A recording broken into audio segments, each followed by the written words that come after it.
Hello, ladies and gentlemen. Welcome back to another episode here on European Confessions. The following story that you're going to be listening to, it was sent to me by one of our dear brother, and this is the translation of that message that he sent to me. The translation reads like this: Hello, Brother Nashi, how are you? Can you please post my own story as hidden identity? So I want to tell you what happened on the day when my stepmother wanted to poison me. And on that day, it was by the grace of God that I did not even eat the food that she had prepared for me. So my mom was bewitched by my stepmother, and after my mom had passed away, that was when my dad told me that he wanted to get married to that woman who had bewitched his wife, my mother. So when our stepmom was brought home by our father, she used to mistreat us. Sometimes we'll go for a day without eating anything. Whenever my dad was not at home, then we knew that we were not going to eat anything, but she will beat us up the following day. So we stopped telling my dad that sometimes when he was not there, our stepmom will refuse to give us food to eat. One day, when me and my friend, when we were returning back from school, he then told me that he wanted me to do his homework because his parents had bought for him. There was this other gaming console that was called a Game Boy. So he then said that for me to give you my Game Boy so that you can play with it, you have to do my homework first. So we then went to his place, and when we arrived at his place, his mom had prepared some food for him to eat. So we ate together because I was like really hungry. I ate with him because I knew that if I was going to refuse to eat with him, then when I would have gotten home, then my stepmom was going to refuse to give me anything to eat. So me and him, we ate together. After I had done his homework, I then played with his Game Boy. And when I was tired, that was when I returned back home. When I arrived at our house, I then found out that my stepmother, surprisingly, she had left some food for me to eat. She then gave me the food to eat. So I said that I was going to sit outside whilst I'll be eating the food. But my brother, when I was outside, I just started asking myself a lot of questions, and I was like, this is really weird. She used to deny me food to eat. So why is it that today she has prepared this nice food for me to eat? I then gave the food to the dogs, and all the dogs that ate the food, they all died. That was when I knew that she had tried to poison me. Your dear listeners, right there was a message that was sent to me by our dear brother. And there is another message that was sent to me by one of our dear listeners. The message reads like this: Hello, Brother Nashi, how are you? Can you please post my own story as hidden identity? So one of my child is sick, and after my child had gotten sick, we then returned back home, and our father then confessed to us that this is what he did. So Brother Nashi, what our father told us is that when he was still working at Sabot, you know, that trucking company, he had his own tokology. But his tokology, he said that he had gotten that tokology when he was still working in Chirezi, in an area that is called Triangle. And when he was working at that sugarcane plantation, he said that there was a lot of witchcraft. So for him to survive on that plantation and for him to be able to keep his job safe, he had to get a tokology. So after he had gotten that tokology, that was when he moved from Triangle and he started working for Sabot as a truck driver. So when he started working at Sabot, that was when he saw that he was being attacked spiritually, and then his tokology started to fight against the man who was fighting with him spiritually. So his tokology was much more stronger because he said that his tokology, it is like a frog that was helping him when he was working on that plantation, as well as when he was working as a truck driver. This tokology, this frog, it used to travel with him wherever he goes to. So he said that after his tokology had overpowered that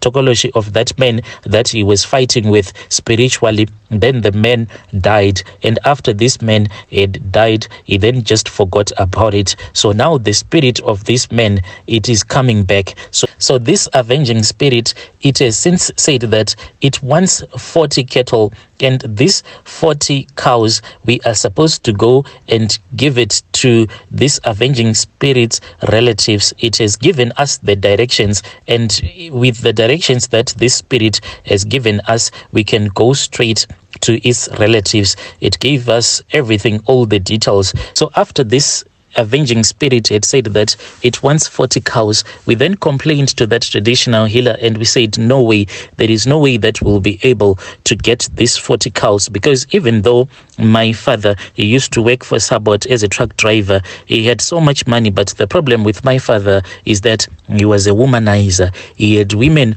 all over the place. He had some wives that he left in Zambia as well as South Africa. He has a lot of children there. Wherever he was going to with his truck, he would leave babies there. Since our father was a womanizer, he left nothing for us, and we cannot afford to get those 40 cows that this avenging spirit wants. So this traditional healer said that he can make a plan. So I am asking for advice. Traditional healer said that we should go to that man's grave and we should take some soil and we should return with the soil back to his shrine. And after we would have returned back with the soil to his shrine, he said that he is going to take an avocado and he is going to bury that avocado, and he is only going to take it out after the avocado would have gotten bad. Then we are going to throw it in the river, and then this spirit, it is going to leave our bloodline. He says that he only wants 3 cows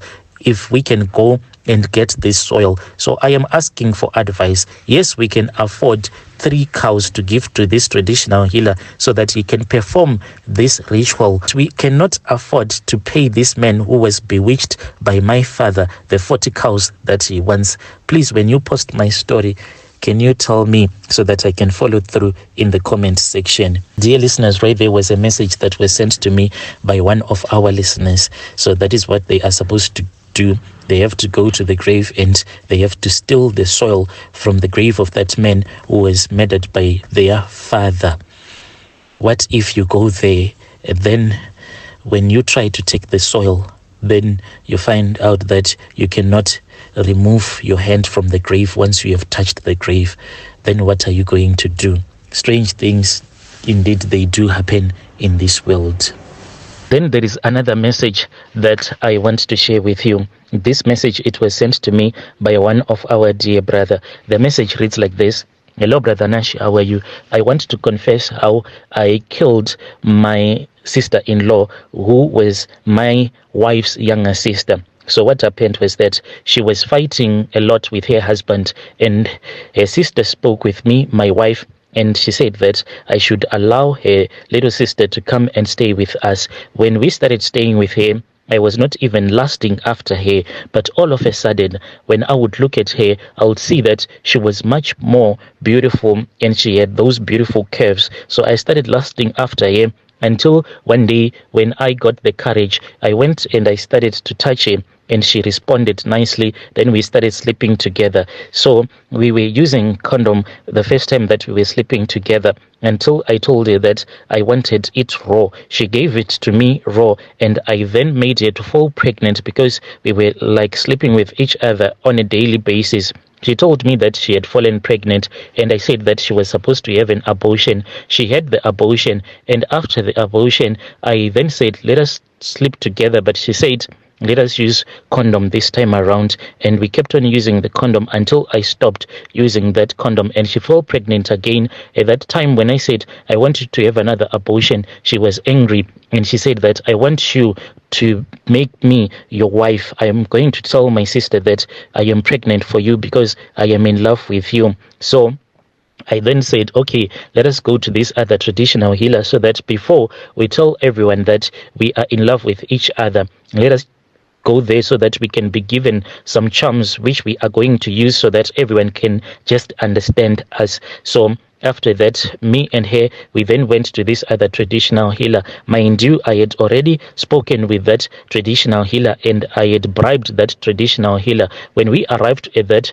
witch doctor's place, my sister-in-law, she was given a mirror, a magic mirror, and she was told that there was an image of her sister, her big sister, my wife, that was going to appear. She was given a needle, and she was told that she was supposed to stab her sister to death. But what she did not know was that, so when she thought that she was stabbing her sister in that mirror, what she did not know was that it was just an illusion. It was her who was in the mirror. Her image was the one that was appearing in the mirror. She then stabbed herself with that needle. Then when we returned back home, she complained and she said that she had a headache and she started bleeding from the nose and she passed away. After she passed away, then I started to see a spirit. Even right now, I am still seeing a spirit. This is my own confession, Brother Nashi. Dear listeners, right there was a message that was sent to me by one of our dear brother right there. Strange things indeed, they do happen in this world. Yo.